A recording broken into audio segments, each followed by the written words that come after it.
This is the fifth talk about the 10 commandments which God gave to Moses. بخش پنجم از صحبت‌های ما در مورد فرامینی که خدا به موسی داده.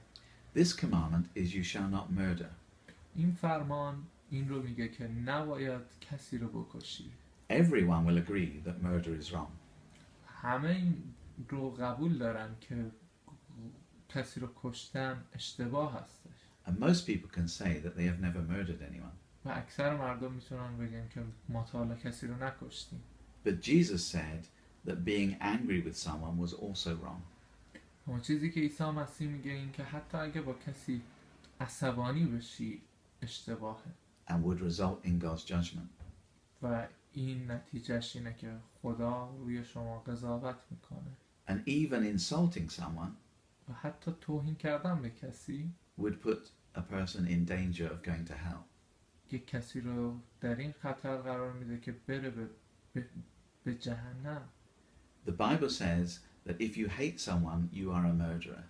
کتاب مقدس فرامینش این هست که اگر از کسی نفرت داری شما به جهنم میری. So it says that hatred is equivalent to murder. و چیزی که مضمونش این هستش که نفرت مساوی هستش با آدم کشی، قتل. How can it say that? چطور میتونه این رو بگه این پیام؟ Let's think of a little story to illustrate. بذار فکر کنیم به یه داستانی که این تصویر رو برایمان به نمایش میذاره واضح‌تر. Imagine two young men. فکر کن دو انسان جوان. One of them is a highly educated banker. یکیشون خیلی تحصیل کرده و کارمند بانک. He works in the city of London. در شهر لندن زندگی میکنه. He went to private school and had a very good upbringing. مدرسه خیلی خصوصی خوبی رفته و خیلی خوب بزرگ شده. The other boy was abandoned by his parents. اون یکی پسر از طریق پدر مادرش رها شده. He's lived as a beggar on the streets of Mexico City.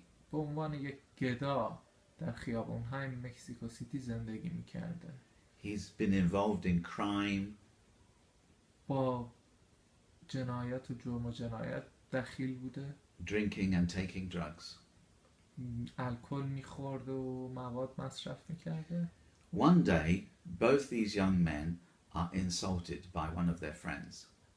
روزی هر دوی این دو انسان‌ها از طریق یک مردی بهشون توهین میشه. They both react with the same anger in their hearts. هر دوتاشون با یک مدل نفرت واکنش نشون میدن. The one in London thinks that he will make sure that this guy never gets promotion in the bank. اون کسی که در لندن بوده مطمئن میشه، پیش خودش میگه مطمئن میشم که هیچ وقت این کسی که تو بانک کار میکنه پیشرفت نکنه. The one in Mexico goes out, gets a gun and kills him. و اون کسی که تو مکزیکو هست میره بیرون یه اسلحه میگیره و اون طرف رو میکشه. One is a murderer and one is not. یکی آدم کشه، یکی نیست. The young man in London اون آدم جوان، اون پسر جوان در لندن can say, I've never killed anyone, I don't agree with it. میتونه بگه که من هیچ وقت کسی رو نکشتم اما من باش موافق نیستم. Murderers should be put to death. قاتل ها باید بمیرن، باید جرمشون اعدام هستش. But in his heart, he is the same as the young man in Mexico. اما در درون قلبش با اون آدم جوان، با اون پسر جوانی که در مکزیکو سیتی بوده یکیه. The only difference are the circumstances. تنها تفاوت این دوتا در شرایطشون. So his background means that he is not a murderer.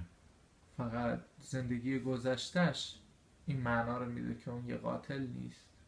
If this is the case, اگر اینجا شرایط ما است، which of us can be confident of how we would react? کدوم از ما میتونیم مطمئن باشیم که چطور عکس العمل نشون میدیم if our circumstances were different اگر شرایط ما فرق میکردن and we were pushed too far?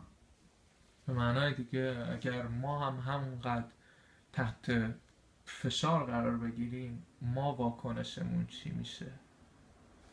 ما هم شاید همون واکنش رو انجام بدیم. In the 1970s, در سال 1970 در دوره 1970 the people of Yugoslavia lived happily together. مردم یوگسلاوی به صورت خیلی خوشحالی در کنار هم زندگی می‌کردند. Serbs, Croats and Bosnians lived side by side. مردم صربستان، بوسنی و کروات در کنار هم زندگی می‌کردند. The crime rate was very low, جرم و جنایت آمارش خیلی کم بود and society seemed happy and peaceful. و جامعه به نظر خیلی خوشحال و در کنار صلح در کنار هم زندگی می‌کرد. But within a few years, the communist government collapsed. اما در عرض چند سال کمونیست‌ها دولتشون افتاد و از بین رفت. And these same people became worried of who would take the land. و همین مردم نگران این شدن که کی میاد زمیناشون رو میگیره. And they began a vicious war, killing each other. و اونا شروع کردن به کشتن هم دیگه. They had lived happily side by side, اونا سالها در کنار هم زندگی کرده بودن خوشحال و بدون هیچ مشکلی. but now the same people were killing each other. ولی دیگه شرایط فرق کرده بود و همون آدما داشتن همدیگه رو میکشتن. This is not an isolated situation. این یه شرایط رها شده نیستش. Sudden outbreaks of violence and killing یهو عکس العمل خشم و کشتن هم دیگه in otherwise peaceful countries و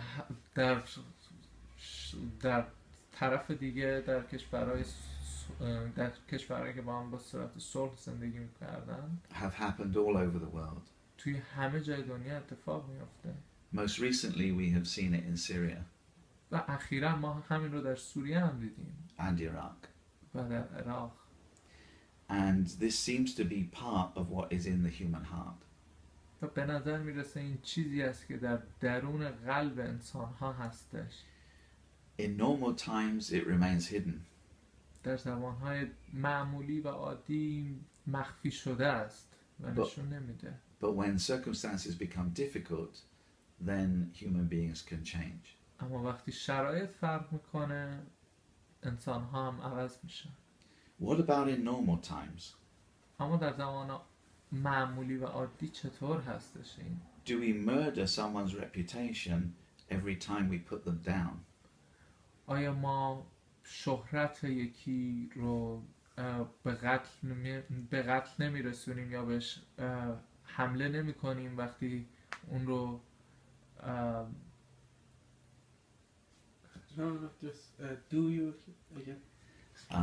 Do we murder someone's reputation every time we put them down, say bad things about them? آیا ما شهرت کسی رو زیر پا نمیذاریم هر دفعه که به شخصیتشون حمله میکنیم؟ Do we murder someone's feelings when we say something hurtful? آیا ما به شخصیت کسی و احساساتش حمله نمیکنیم هر وقت که چیز بدی در موردشون میگیم؟ Do we murder their relationship with us if we ignore them? آیا ما رابطمون رو با اونها بهش آسیب نمیرسونیم؟ Do we murder the poor and needy if we refuse to help them? آیا ما وقتی که به یک نیازمند کمک نمی کنیم به احساساتشون آسیب نمی رسونیم، آنها رو نمی کشیم احساساتشون رو؟ God's love builds up, عشق و محبت خدا ساخته میشه، but we so often cut down and destroy. اما ما اغلب این عشق و محبت رو قطع میکنیم و نابودش میکنیم. God's love seeks to save lives, عشق و محبت خدا دنبال اینه که زندگی مردم رو نجات بده، زندگی رو نجات بده، not to destroy them. نه اینکه نابود کنه زندگی ها رو. And if we follow the true God, we will do the same. و اگه ما خدای واقعی رو دنبال کنیم ما هم همین کار رو میکنیم. If we have these murderous instincts in our heart, اگر ما این ذات آدمکش و قاتل رو در قلبمون داریم، how can we be forgiven? چطور ما میتونیم بخشیده بشیم؟ How can such people deserve a place in paradise? چطور همچین آدمایی شایسته و لایق یک محلی در بهشت هستند؟ Surely we need a new heart. قطعا ما یه قلب جدید میخوایم. And God promises a new heart and a new beginning to all who will trust in Jesus. و خدا این بشارت رو بهمون میده که یک قلب و یک شروع جدید به همه اون کسایی که اعتماد میکنن بهش.